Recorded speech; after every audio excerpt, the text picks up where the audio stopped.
Welcome to The Sounds of Sand, a podcast inquiring into the beauty and mystery of existence beyond ultimate truths.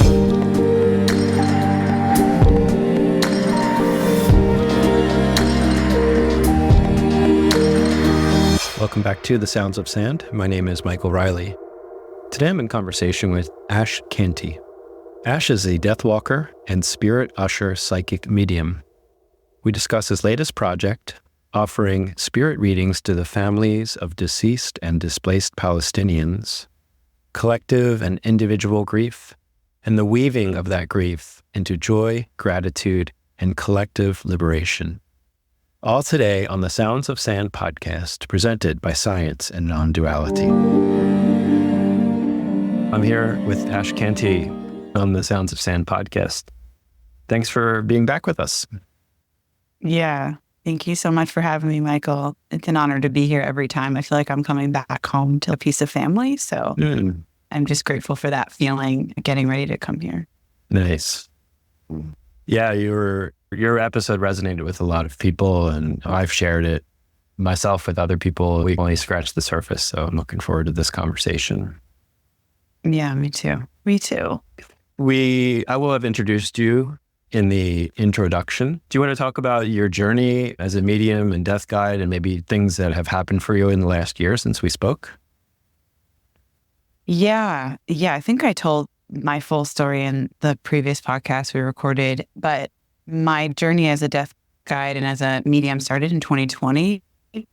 And if you want the full, you can listen to that other episode because it has just more details of the story. And I am someone who I really just listen to what is happening and what is going on. And in 2020, a lot was happening and a lot was going on in my life.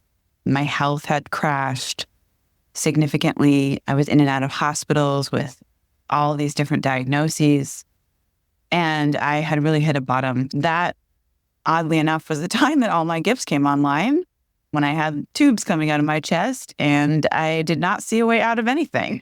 I was at my lowest, my most depressed. And that's really, that rock bottom is what opened me up to something else. And at the same time, the initiation of my grandmother's death. So those sort of things came together and allowed me to step deeper into what would now be my gifts as a medium, which I did not know at the time. I just knew that I was hearing my grandmother talk to me and kept following these little glimmers.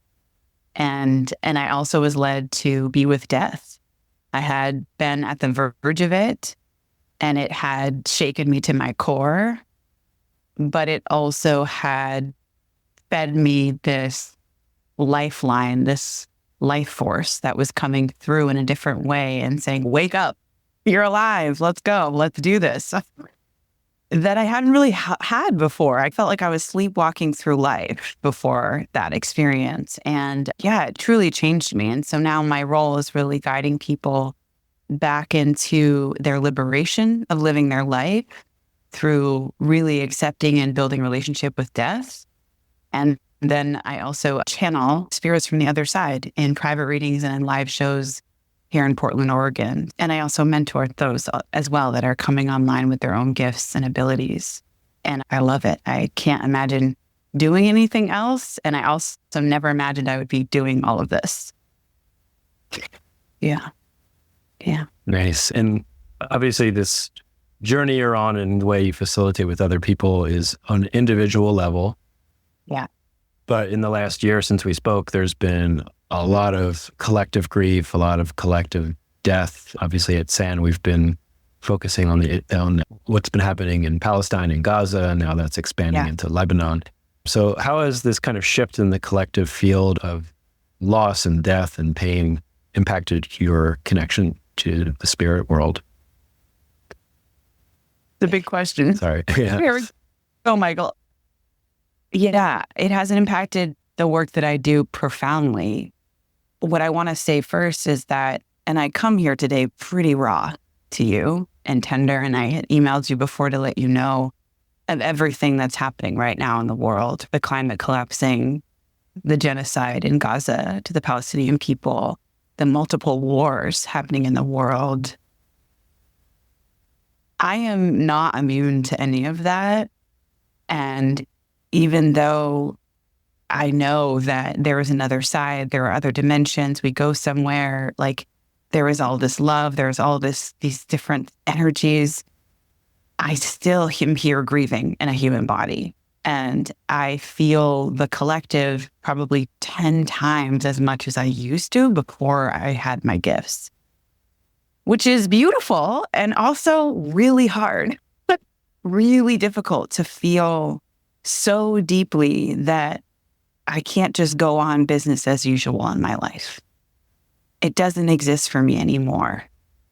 And in fact, I've been thinking about this a lot in what it is to go business as usual right now and to walk out into the world and to not see any reaction to what's happening right now, and how crazy making that can feel and how isolating. And so I've just been sitting with that, these opposites going on in energy, and what is my role in this, right? Like, how am I to serve when the world is erupting? And part of at the beginning of this year, or last year, really, on October 7th, it was really clear that I would try to offer my gifts of channeling to those over in Gaza who were able to have access to internet, who could get online, and or who lived in the States but had family over there and were going through so much and are still going through so much, and to read for them and to, in some micro, small way, offer messages from their ancestors to come through. So that is what I've been doing for the last year, offering these donated readings to families and to loved ones who have lost whole families, and also those that are still looking for their family, wondering if they're okay, and are in deep grief. And so I put the offer out there, not knowing if it would actually even be helpful, because I don't want to give anything that's not helpful. Mm-hmm. Like, I'm not here to, I just want to give in a way that actually is needed. And what I found is that there was so much outreach that we now have a wait list of folks who would like support in that way and find it helpful to be able to connect with their ancestors in this time where there is so much loss and death and despair, like a deep despair. Mm. So that's really what I've been doing in shifting over even how I work, what I do, my energy, and where it needs to go, and trying to pivot with the world and the collective as to what is really needed right now. Yeah. Well, yeah, it's quite beautiful and quite sacred, what you're describing. Could you talk about the kind of early days of this offering and maybe some of the first people that contacted you and how this unfolded for you, that connecting to ancestors of Palestinians? Yeah. So in the beginning, at the time I was on Instagram, which I haven't been on for 7 months. I've left that platform. It was serving and then it wasn't. I'm not on there anymore. But when I was there, I was basically asking my community to ask their community, who needs this? Would this be needed? Is this what is needed? And to send the information out there in the webs, and also through email and through my newsletter. I just sent it out. And I found that friends of friends and family of family, like, people would just send people my way and email me their stories, which I didn't ask for. I don't ask anything for anyone to. But what I heard coming in was, I don't even know if I know how to even be with that level of trauma, that level of pain, that level of suffering. And so many of these Palestinian kin, is what I call them because they're like family to me, were reaching out in such desperation and in such grief of, they don't know if they can be here anymore. And that was really hard. And I understood it. I understood the pain in a small fraction of a way. And so it grew in the early readings, I really didn't know what was going to support that, what was going to help that. And I had no expectations. And I said, even if this doesn't serve, don't worry about it. And they were like, no, I want this. And so the beginning readings, I just opened myself up like I do in every other reading I do. And I asked for ancestors and guides to come through for each person. And they came in strong, very strong, through literal physical ancestors that were deceased that are now coming through, to animals and plants specific to Gaza that I didn't know, that I still don't know, that they understood, to animals and elementals coming through and speaking in ways to support them and their bodies right now. And each one was just vastly different from the other in what each person needed. And again, I know nothing going into these things, so I don't understand it until after. And then they explain why this lands, why this is important. Yeah. And from there, I just kept hearing the yes and offering these readings, these sessions, and then checking in with folks after to see how they are. How was it? How are they integrating? And so far, it's been really helpful, they've said, to get support and just be felt and heard around what they're going through. And to also then hear from their ancestors how to move forward, how to get out of bed, how to function in this time. Yeah.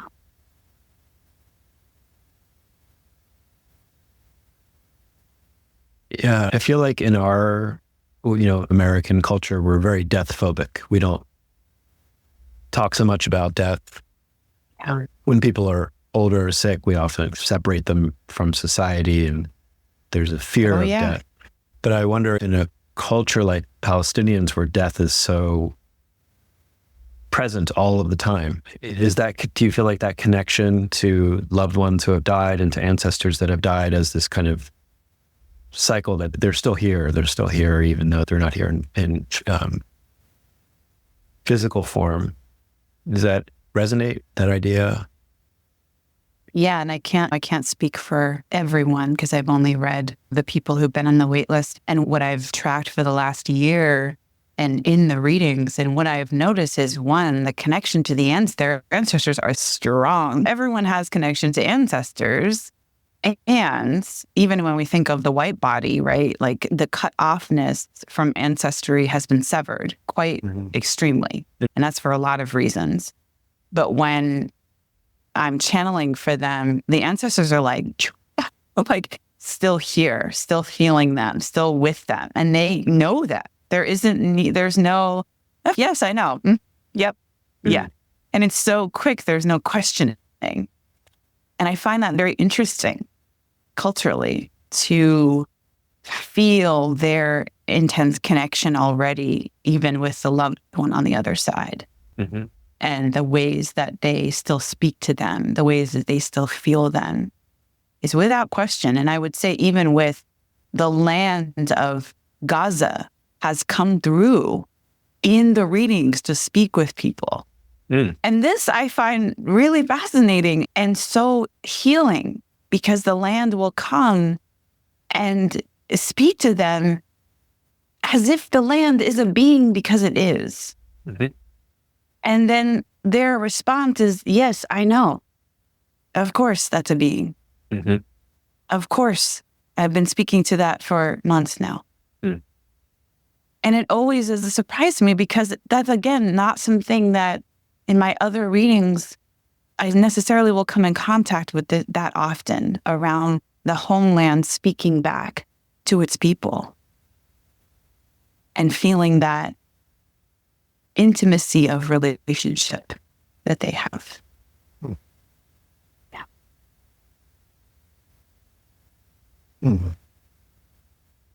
Yeah. And so obviously we're talking about the grief of death of loved ones dying, but also there's the grief of the diaspora, of being cut off from the land, and this kind of the Palestinian diaspora that's all over the world.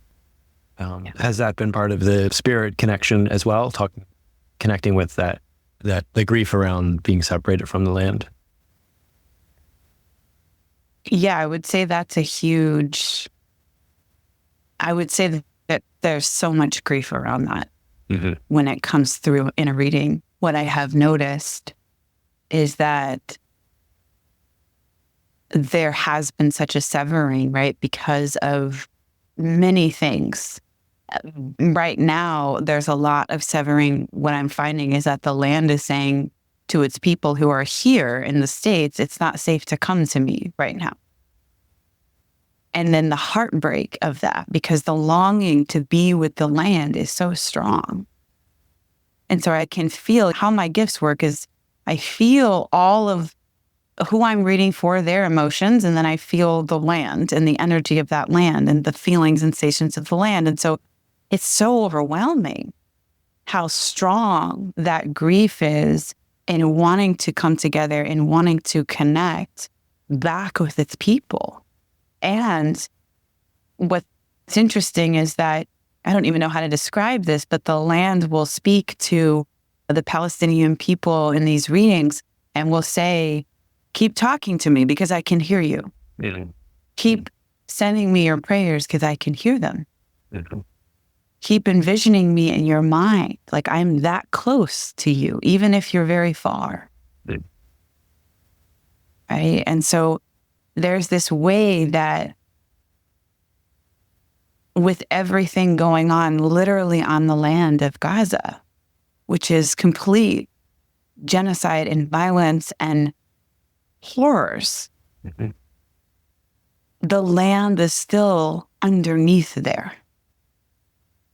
The land is still breathing and living and in connection with its people. And in that way, the land has come through in these sessions and has really supported people. This one is coming to mind that just happened where this person couldn't breathe. As I got into their body, because I can feel things, people don't have to say anything, I could just feel things. And as I dropped into their body, I felt, I can't breathe. Are you having a hard time breathing right now? Like, I can't get a deep breath. And they said, yes, I can't breathe right now.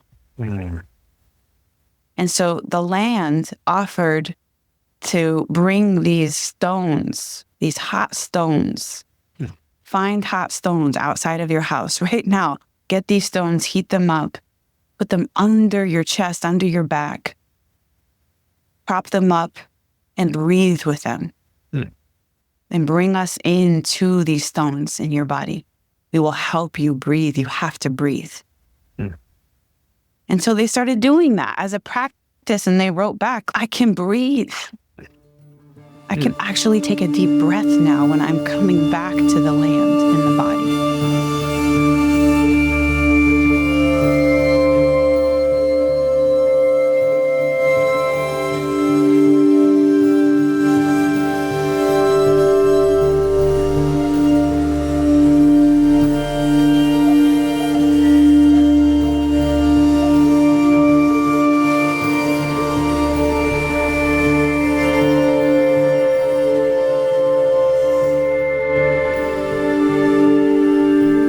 So much wisdom in that, like, no matter what we're going through and what madness we're inflicting upon each other as humans, the land can always take it in some way.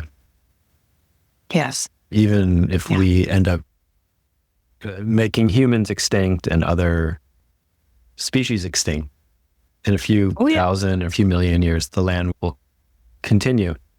But still, what you're talking about, this almost like motherly holding of the people of the land by the land itself, is so beautiful. And it's something that I think people, descendants of colonizers, miss, that importance of the sacred connection that when it goes back, especially many generations, hundreds of generations, Aboriginal Australians, things like that, people that have been there for tens of thousands of years.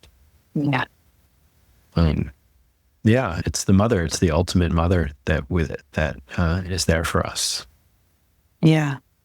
Yeah. And it's so strong. And I think the severance is the illness, right? Mm-hmm. The disconnection from, and I have colonizers in my family. I'm Afro and indigenous, and I have also colonizer blood running through my veins. And I'm very clear about that when I speak, because that is here too, right? And the severing that's in the throat and in the neck, disconnected from the body, is so strong when I am channeling and I am reading specifically in white bodies. It's strong.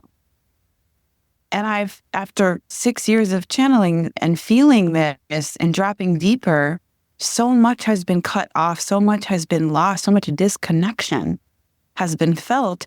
And then we go to the head, right? And then the head becomes the one, becomes the most important, becomes the place that we feel, the place that we sense. And yet in the body is in the connection to the land, connection to the earth, connection to the everything, connection to the cosmos, the stars, the climate, right? And I'm finding in my own little research data is that if we are cut off so severely from this illness, which is colonization, right?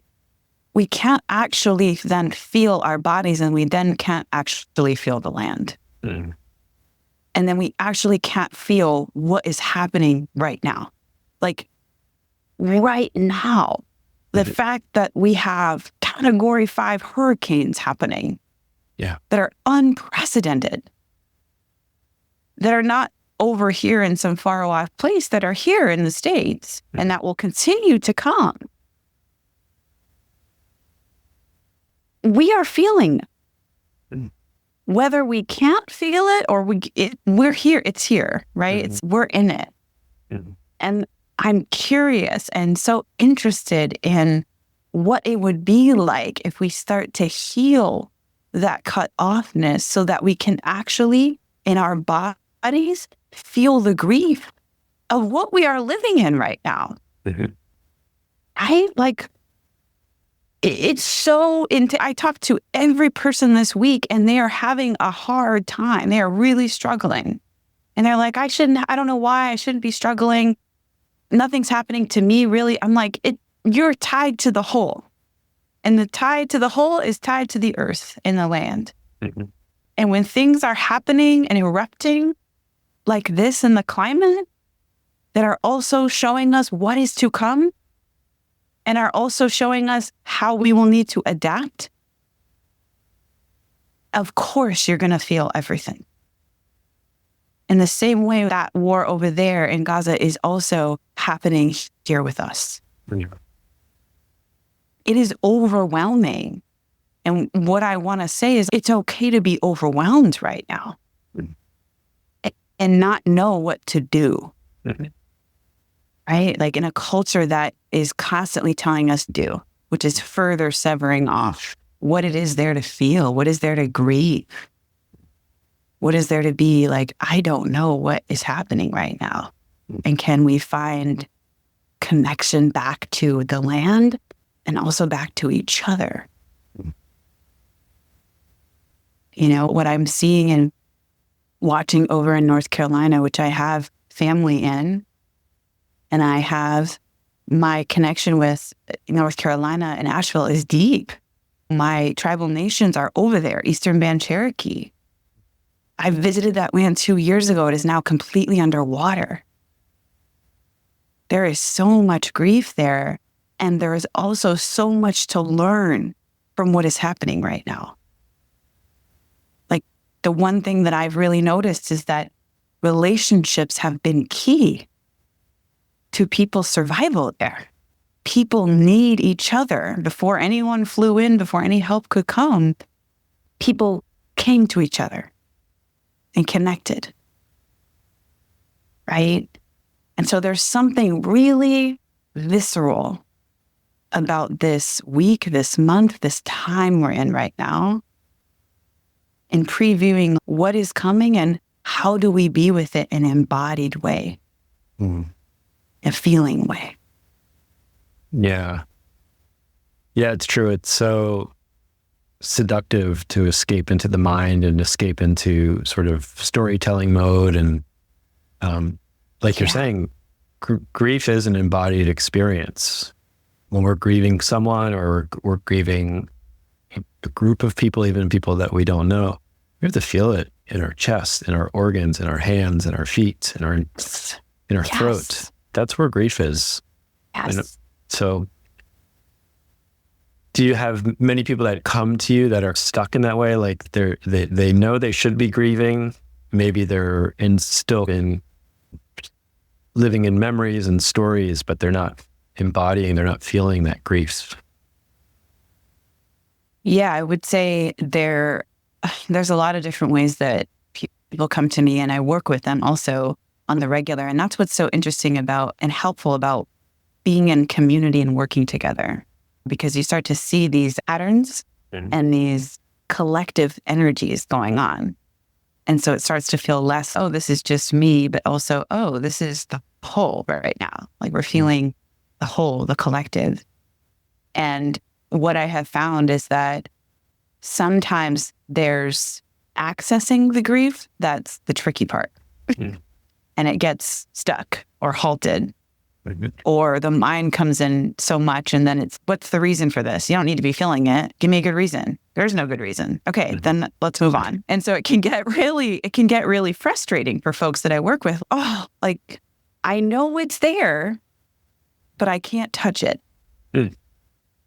And so I like to offer like different things to help and support people. And part of the thing I'm doing right now, I run this program called the Liberation Portal, and it's basically being able to do these classes and practices that allow the body to fully come online and allow these things to be deeply felt, but also integrated. And what it is to navigate everything that happens month to month collectively, right? So that we're actually changed by it and that we actually can grok it, can learn from it. So a lot of that work consists of bringing in the elements to help us grieve. The elements in nature are just like bursting at the seams to work with us, is what I find. They're like, oh, overbeat. You mean the 4 elements, the classic 4 elements? Yeah. The water, the fire, the earth, the air really want to work, right? And so I offer sometimes to have people just take a bowl of water, warm water. You can put some salt, you can put some oils, you could just do warm water, and putting your feet in that water and allowing yourself to hum and touch your body and taking like nice, slow, deep breaths and then humming them out and allowing yourself to just feel whatever is in the body. There's no need to go anywhere with it if you cry, if you don't, but allowing yourself to just feel back into the body. Like just that practice, people start crying, they start feeling, they start noticing their body. And also, there's really funny ways of accessing grief. I like to say, I watch sad movies all the time. When grief is stuck, turn on a really sad movie, right? Go into the sad.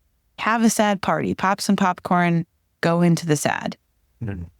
Because sometimes we need permission in some form on screen to let us know it's okay, you can cry, this is sad. But then we end up crying for many other things that are within us that have been sitting with us sometimes for months. So there is frustration around how to access this. And also, there's nothing wrong if you can't. We live in a culture in the West that doesn't make time or space, like moves really fast, has a lot of distractions, the perfect place to live in the head.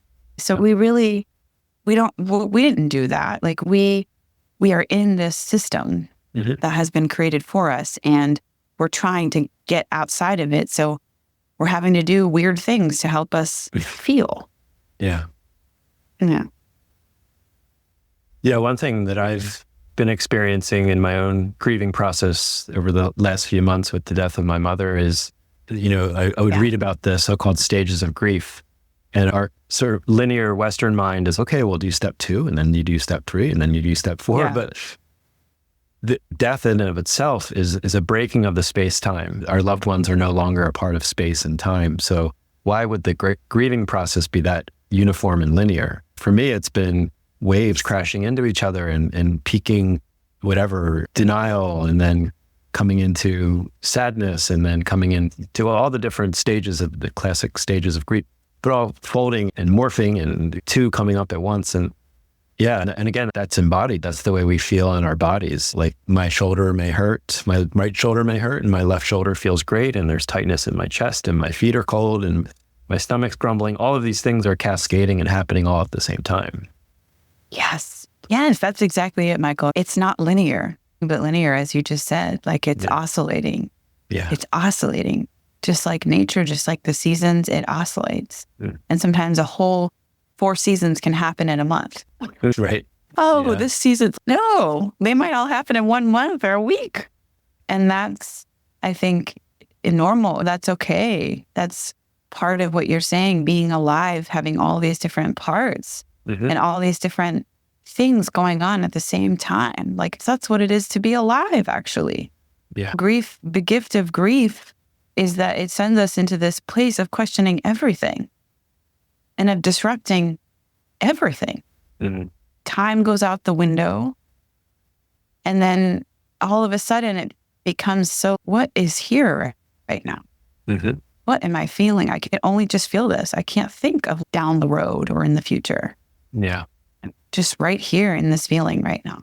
And I think that's powerful medicine if we let it be, right? If we really allow it to be. And that's hard, right? Because again, we're in this Western culture that doesn't always allow time for that and doesn't see value in that, which is also part of the sickness of the culture, right? Like, how would it be if we actually could allow each other that time to feel and not have to put a face on and I'm doing fine, I'm doing good. But actually, like, I'm moving through grief right now and it's hard.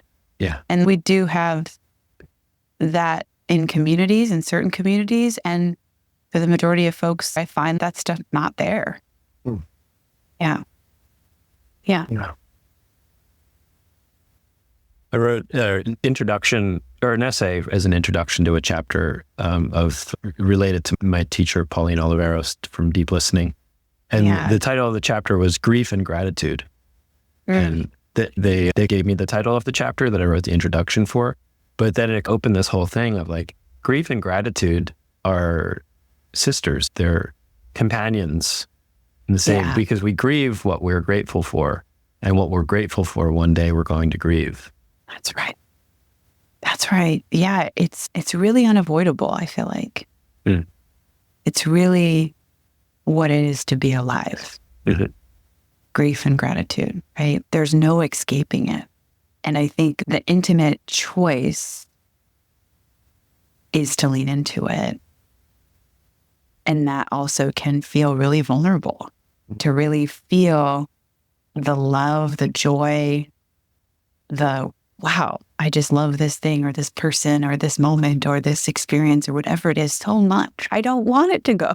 I don't want it to end, right? Like, to allow that kind of expansion into the heart is vulnerable.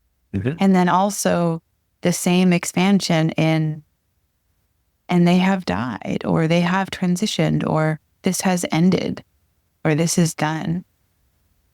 And what that does to the body and what that does to the mind and the heart and the recalibration and the flinging ourselves into really the unknown, into death energy, into the cycles of everything. Like, it is a tender and raw place, but it also is so full of life and so full of this impermanence, this feeling of really being here and feeling what there is to feel, even when it just feels like it's going to break our heart. Yeah. I think that's the medicine of the time we're in, is that grief and gratitude crux. Growing that. And also, I will say that we can't have one without the other. I just want to be in gratitude all the time. It's okay, right? And there's some bypassing there also. Maybe examine that because that's flying on the sky.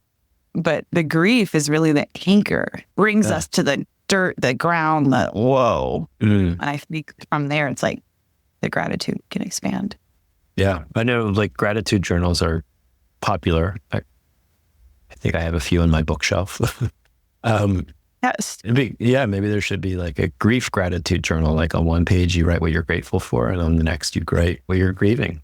I love that. Yeah. Yeah. I think, there are so many ways to incorporate the both and, right? I'm always talking about the both and, that the gratitude is beautiful. And how do we daily be with the grief? What kind of grief am I walking with today? Yeah. Where can I locate the grief in my body today?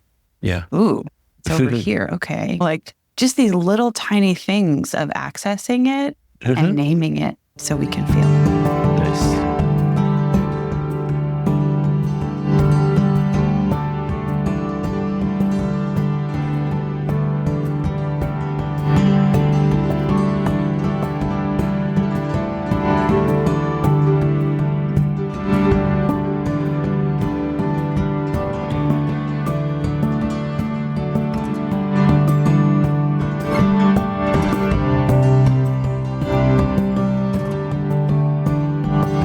Yeah, as we started this conversation talking about your work over the last year, connecting with the ancestors from Palestine, and in the midst of all of these polycrises, what are some of the messages that the people who have left this world and they can maybe see a larger totality of time and of the world, what are some of the lessons and some of the things that they're wanting to say to us, to help us, let's say?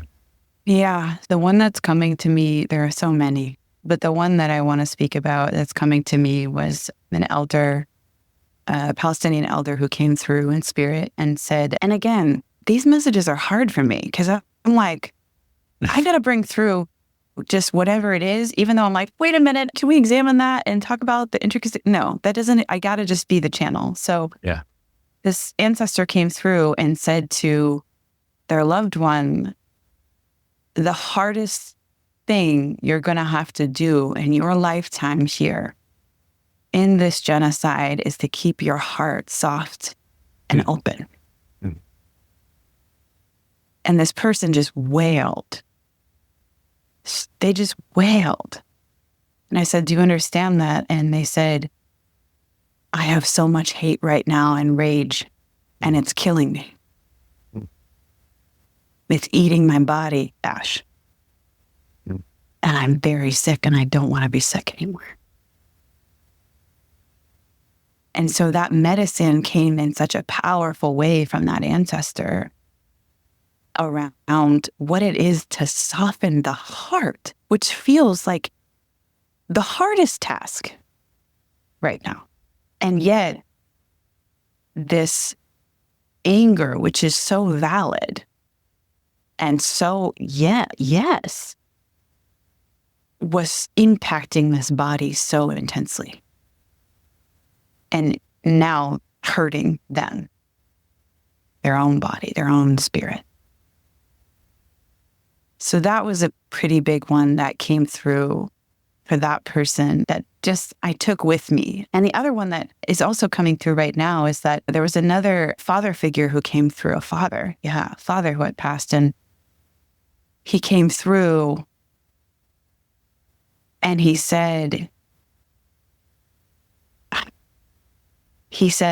my heart, your heart, our hearts are all connected. We are all in this together. And as he said that, I could feel him lifting my heart with them. And I could feel that interconnectedness of we are all family. And it just radiated out like my pain is your pain, my grief is your grief, my heart is your heart, is what he said. My heart is your heart. And that person, again, just wailed and took that in and ended up like I didn't know this, and afterwards told me they were literally going back to Palestine to give aid to people in their community and to help resource and do all of these things. And they really needed to feel that interconnection, that web of we're all in this together, that we're all grieving this together. And I think that just really has sat with me, because there's been so many messages of love that have come through in the midst of horrors and pain. And also trauma healing has been a big thing from the ancestors to their own loved ones back who are here living through this, is being able to support them and have them get support around their trauma. Because it's what they were showing one time in this reading was that this trauma wasn't just happening here and now. The trauma was being reactivated from an entire lineage behind them. And so they were holding everyone's trauma in their bodies, in their nervous system. And so they were doing these different practices and healings in the sessions with them to help them not have to carry that anymore. What's not theirs to carry, but to be with their body right now and to support it, and to even, for some of them, to step away for a moment and to breathe. That was a huge one. Because there was a lot of like social media, like intake, all of these different things, but actually their body and nervous system was about to break, is what they showed me. And then that person was like, yeah, I've been sick for 8 months and I can't get out of bed. Right. So all these things were validated with these ancestors that came through of how to be in this wider time. And there's a lot of similarities in taking care of ourselves to take care of each other, being able to stop, to slow, to lay down, to get on the earth was a big one. And to remember that we're connected much more than we realize in what we're experiencing and feeling in our bodies and our hearts and our nervous system right now. Yeah.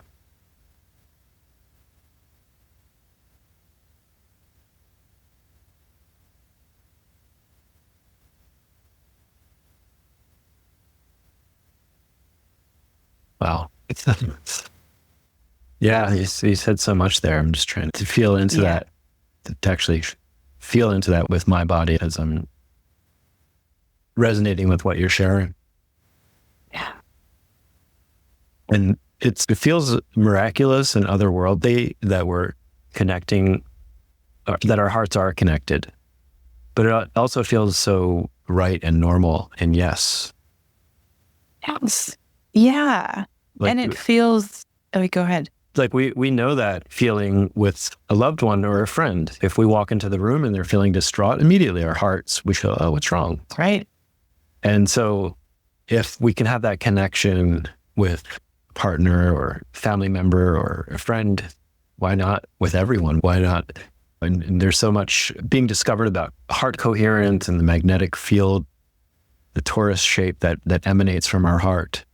And all of those torus fields are interconnected and ultimately limitless. And that's why it's not happening over there, where whatever it is, if it's Palestine or Myanmar or the Congo or Mexico, it's happening right here. It's as traumatic as if our neighbor downstairs from our apartment was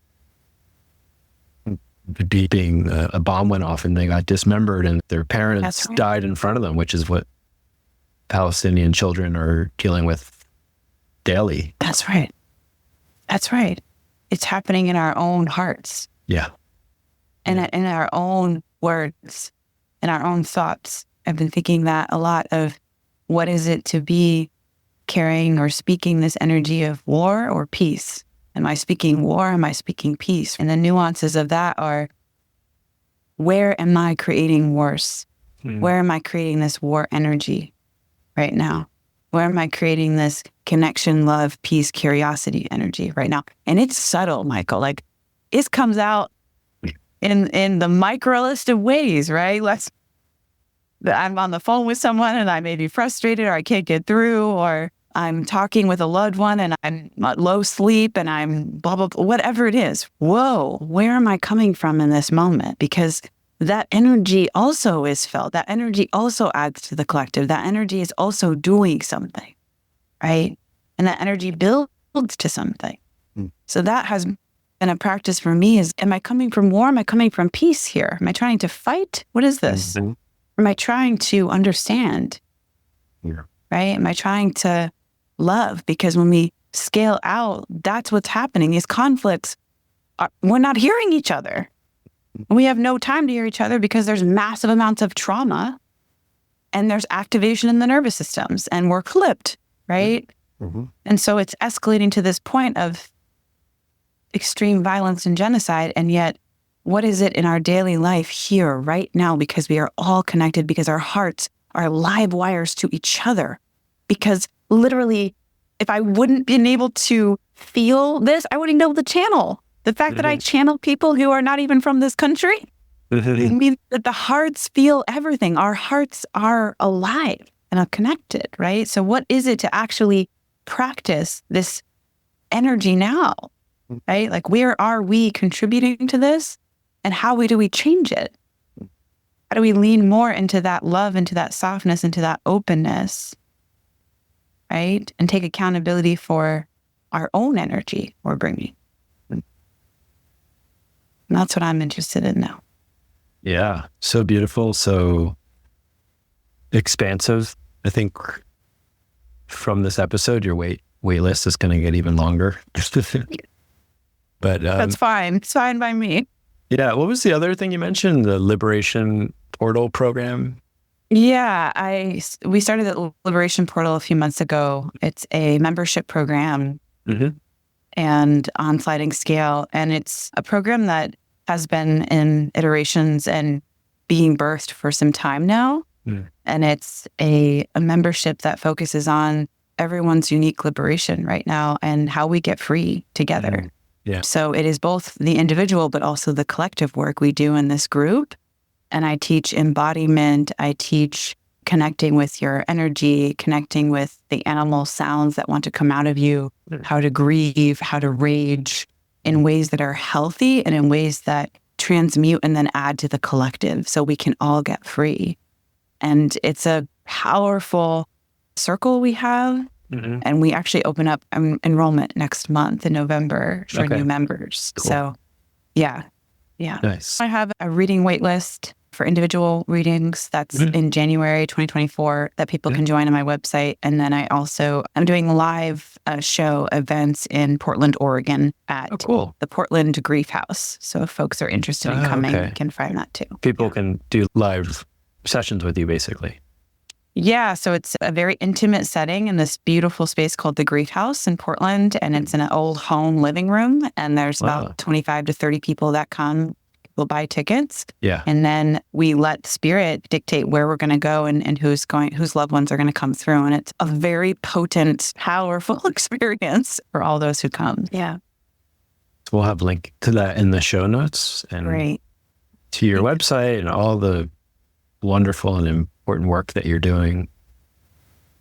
Thank you. Oh, wow. This has been another powerful encounter, just opening portals and gateways to a lot of things, a lot of really important things that we're all feeling collectively. So thank you, Ash, for being back on the podcast and reconnecting.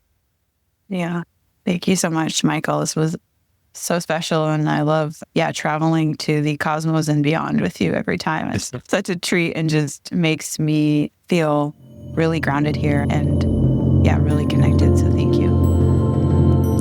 And thank you for listening to The Sounds of Sand.